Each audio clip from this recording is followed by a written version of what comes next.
Bien, ce qu'on va décortiquer ensemble, c'est ce qui se passe pendant une seule nuit. Une nuit complètement folle où trois plans complexes et trois volontés de faire sont sur le point d'entrer violemment en collision. Allez, on plonge au cœur de ce chaos qui est, on va le voir, presque parfaitement orchestré.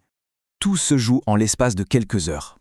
C'est vraiment la chronique d'une collision annoncée entre trois individus ultra déterminés, chacun poursuivant un but mortel. La tension est à son comble.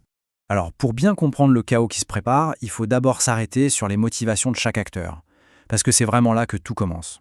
Et c'est là qu'on saisit toute l'ampleur du conflit. Leurs objectifs sont juste diamétralement opposés.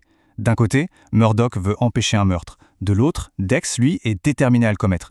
Et au centre de tout ça, il y a Fisk, qui orchestre son ascension, persuadé d'être intouchable. L'explosion est juste inévitable.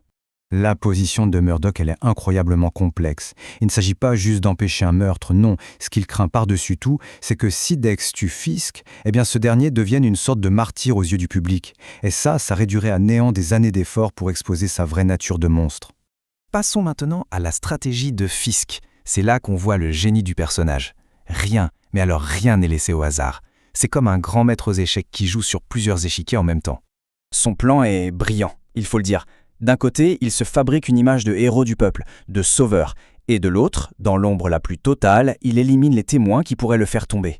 C'est une double opération, conçue pour le rendre absolument intouchable. Et la pièce maîtresse de tout ce plan, c'est Vanessa.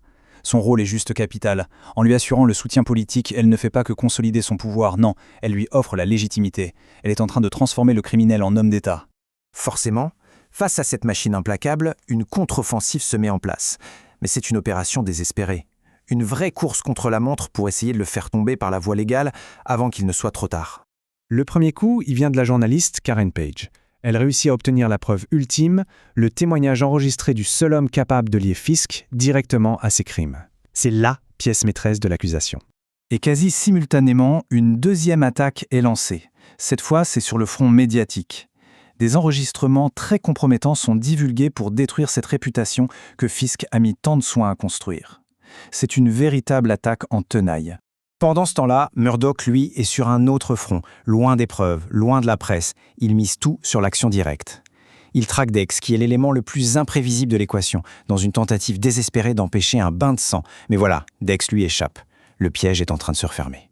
Et nous y voilà, le point de convergence, l'épicentre du chaos. C'est au Fogwell's Gym que tous les plans, toutes les haines, toutes les ambitions vont finalement s'affronter, dans une explosion de violence inouïe. Alors, voyons comment tout ça s'enchaîne. C'est très rapide. Dex arrive et sème la mort. Vanessa, par amour et par peur, tire. Dex, bien que blessé, lance dans un dernier effort un projectile sur Fisk. Fisk le pulvérise, un geste de pure puissance, et c'est à cet instant précis que Daredevil surgit, juste à temps pour empêcher un meurtre en direct. Mais dans cette victoire apparente, un simple détail, un tout petit accident va absolument tout faire basculer. C'est toute l'ironie tragique de cette nuit. Le moment de son plus grand triomphe est aussi celui qui va signer le début de sa chute. Voilà le moment clé, cet éclat de verre. Il ne vient pas de n'importe où. Il vient de l'objet que Fisk a lui-même pulvérisé une seconde plus tôt. Et cet éclat, il ricoche. Sa trajectoire est un coup du sort d'une cruauté absolue. Il va frapper la seule personne pour qui Fisk aurait tout, mais alors tout sacrifié. Et là, l'impensable se produit. Vanessa s'effondre. En voulant tout contrôler, tout dominer, Fisk vient, sans le savoir, de provoquer la chute de son propre univers. Tout ce qu'il a bâti cette nuit-là vient de perdre tout son sens. Et ça nous amène à la question finale. Finalement, comment un homme comme Fisk s'effondre-t-il ? Peut-être pas sous les coups de ses ennemis, mais plutôt sous le poids de ce qu'il cherche à protéger par-dessus tout. Sa plus grande force, cet amour pour Vanessa, est devenu la source de sa plus grande faiblesse. Une piste de réflexion pour conclure.